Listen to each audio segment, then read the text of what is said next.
Section 910, Taylor and Maclaurin Series. Now, in the last section, we learned how to create power series by differentiating or integrating.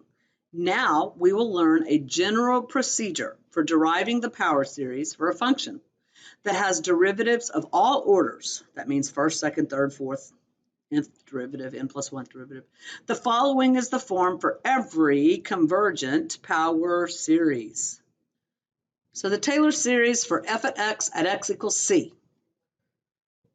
F of x is f at c plus f prime at c over 1 factorial times x minus c to the 1 plus the second derivative evaluated at c over 2 factorial times x minus c squared. Of course, the next term would be the third derivative evaluated at c over 3 factorial times x minus c to the third plus plus the nth derivative evaluated at c over n factorial times x minus c to the n plus and that gives us the series as n goes from 0 to infinity of the nth derivative evaluated at c over n factorial times x minus c to the n power. If c is 0, this is called a Maclaurin series. And by the way, I think you need to make these c's in your notes.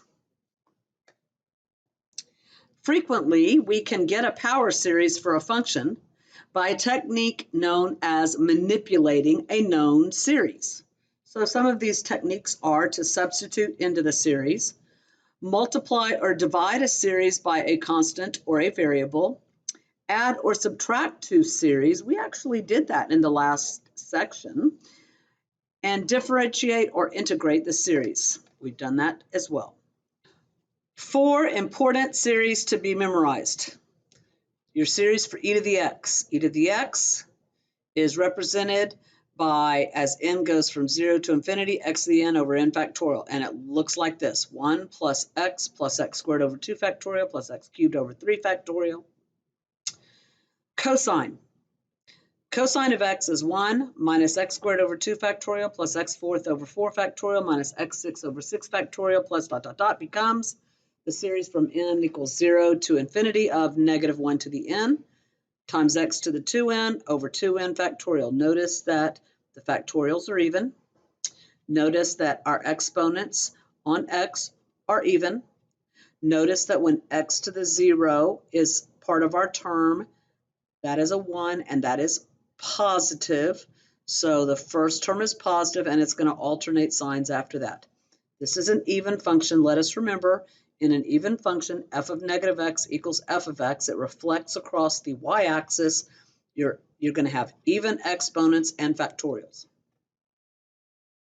Now let's look at the sine of x. Sine of x is x minus x cubed over 3 factorial plus x fifth over 5 factorial minus x seventh over 7 factorial plus This would be the series from n equals 0 to infinity of negative 1 to the n, x to the 2n plus 1 over 2n plus 1 factorial. That will give you your odd exponents and your odd factorials.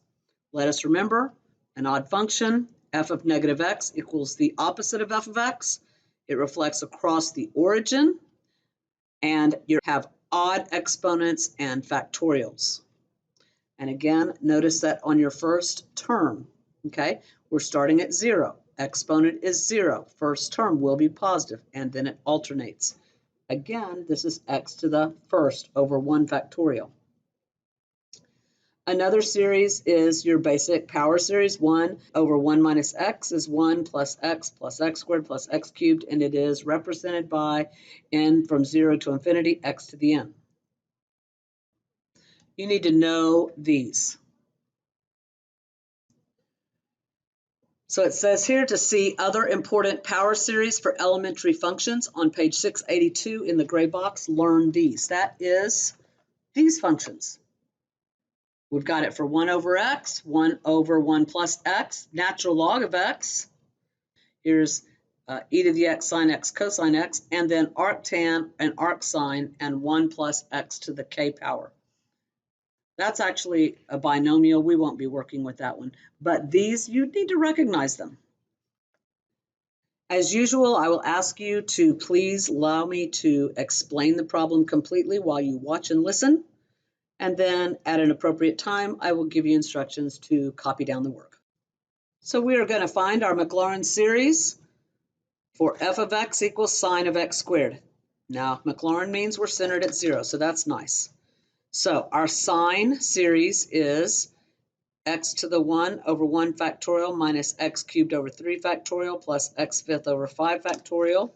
And instead of x, we're going to substitute x squared. So the sine of x squared, using this as our pattern, x squared to the first over 1 factorial minus x squared to the third over 3 factorial plus x squared to the fifth over 5 factorial minus x squared to the seventh over 7 factorial plus ... Notice how we are using this series as our basis. Now we are going to simplify these. We want to come up with our general term. It's easier to use this because we are substituting x to the second power. Our exponent here, 2n plus 1. Okay, that's going to be our factorial. And now we've got to think about, I have our negative 1 because it's alternating. Is it going to be to the n or to the n plus 1? Well, if I go here to x squared, this will be x squared when n is 0. X squared to the 0 plus 1 would leave me x squared, which means when n is 0, that would make this term positive. And you would double check for the second term. When n is 1, I get 2n plus 1, I get 3. So that gives me my 3. When n is 1, that gives me an odd number on this negative term, which negative factor. So when n is 1, I get 2 times 1 plus 1, which gives me that third power. And when n is 1, that makes an odd exponent on this negative, making the term negative. So that seems to work. So our series could be written like this. N goes from 0 to infinity of negative 1 to the n, x squared to the 2n plus 1 over 2n plus 1 factorial. And if you wanted to multiply the 2 by this, you could get that as well. I will give you a moment to write down this work for this problem. All right, we will find our Maclaurin series for f of x equals e to the 3x. Let us remember that our series for e to the x is 1 plus x squared over 2 factorial plus x cubed over 3 factorial. So instead of x, what are we going to put in? 3x. So e to the 3x would be 1 plus 3x. Let us remember that is 3x to the first power over 1 factorial. This would be 3x to the 0 power over 0 factorial plus 3x to the second power over 2 factorial plus 3x to the third power over 3 factorial and so forth. It's okay to leave it like this. And now we want to simplify it a little bit. And now we want to come up with our series. So notice this is when n is 3, n is 2, n is 1, n is 0. So we're going to try to start it with n going from 0 to infinity, and that works nicely. The quantity 3x to the n over n factorial. Okay, you may take a moment, pause the video, and write this down. The last two examples dealt with substituting into a series, our first technique. Now let's look at our next technique. Multiply or divide a series by a constant or a variable. Notice I have x times cosine of x. So in this example, I'm going to take f of x equals x times the cosine of x. I'm going to take my series for cosine, multiply it by x, and how is that going to adjust this? What's happening to those exponents? They're all of a sudden becoming odd, aren't they? And so my exponent becomes x to the 2n plus 1. Gives you your first power, third power, fifth power. Pretty neat. Let me take a moment to say, don't take this series and just multiply it by an x. That would be very bad form and it would hurt you in college. Don't do that. All right, take a moment to write down this work. Our next technique deals with adding or subtracting two series. Again, let me explain this example. You can write it down at an appropriate time in a little bit. Find a Maclaurin series for f of x equals e to the x plus e to the negative x over 2. So first of all, let us factor out that 1/2. So I can just think about the series for e to the x and the series for e to the negative x. Here is our series for e to the x. You know this one. And our series for e to the negative x was simply substitute in a negative x everywhere you have an x, which is going to give us a factor of -1, and you have to make sure that your exponent on the -1 is correct for the series. Now, I want to add these together. So this plus this, this plus this, this plus this, plus this, right? Where my denominators are the same, so I can add them. So e to the x plus e to the negative x is 2. Those terms are going to drop out, plus 2 x squareds over 2 factorial. Those terms are going to drop out. Oh, you see what's happening here. So we're not done with this problem. We still have to divide by 2. Well, that takes care of all those 2's there. So how do we come up with our series? Well, it kind of looks like our cosine series without the changing signs. And that is exactly what it is as far as representing it as a series. Now this is actually the hyperbolic cosine series. All right, take a moment and write down the work for this problem. Now, do you remember in the last section, there was one example we didn't do in section 9.9, and it said we would come back to it after we looked at section 9.10. So now we're going to go back to that page in the lecture manual and work that problem. Find a power series for f of x equals 1 over 1 plus x centered at 0 and use it to get a series for g of x equals arctan of x. Use the series for arctan of x to approximate arctan of 1/3, using the remainder after n terms to be less than or equal to 1/1000. Now, how does arctan figure into this? Well, we know the derivative of arctan is 1 over 1 plus x squared. So I have a feeling we're going to do something with that to get the 1 over 1 plus x squared. We know that our power series for 1 over 1 plus x, we start with getting it in the right form, 1 over 1 minus negative x. Our a1 is 1 and our r is negative x, and building that series is going to give us, listing some terms, 1 minus x plus x squared minus x cubed. It's a geometric series.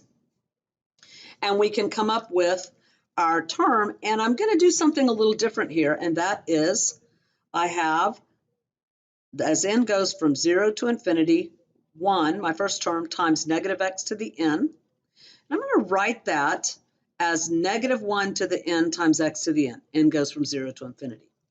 Dealing with making a little change there so that I can be a little more flexible with the next steps. Now we know for arctan of x, that derivative is 1 over 1 plus x squared. So everywhere we have an x here, we're going to substitute x squared, and we will come up with this series. This is not arctan, this is the derivative of arctan. Step 4 from 910 says differentiate or integrate a series. Guess what we're going to do? We are going to find arctan by integrating that series.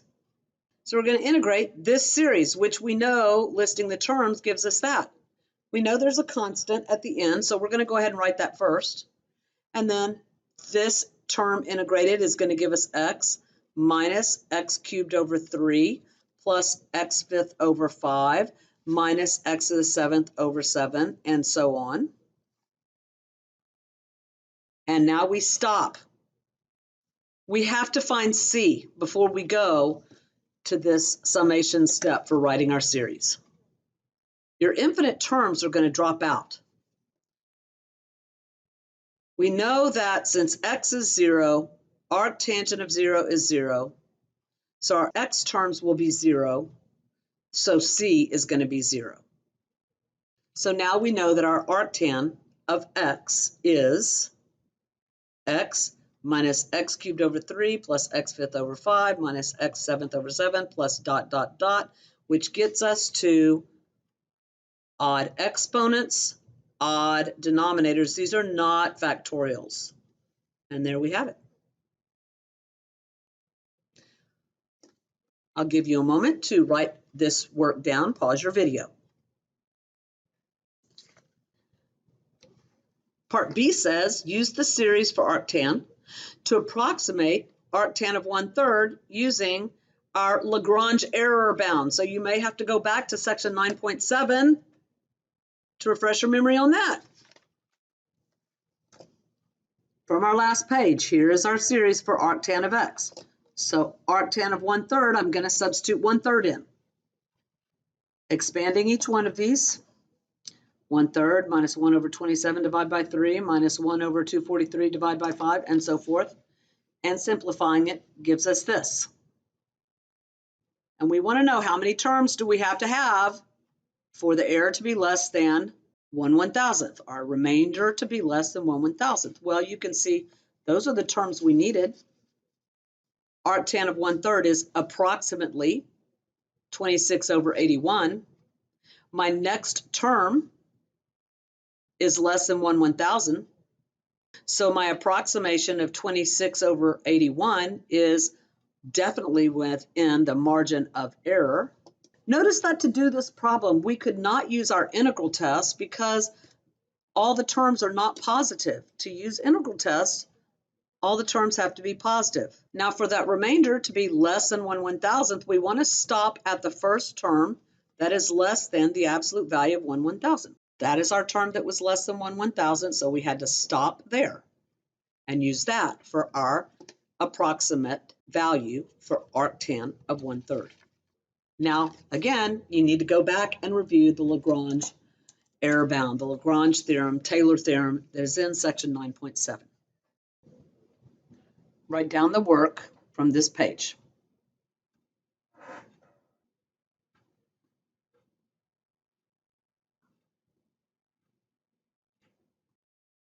So your TPs for section 9.10, numbers 1, 5, and 21.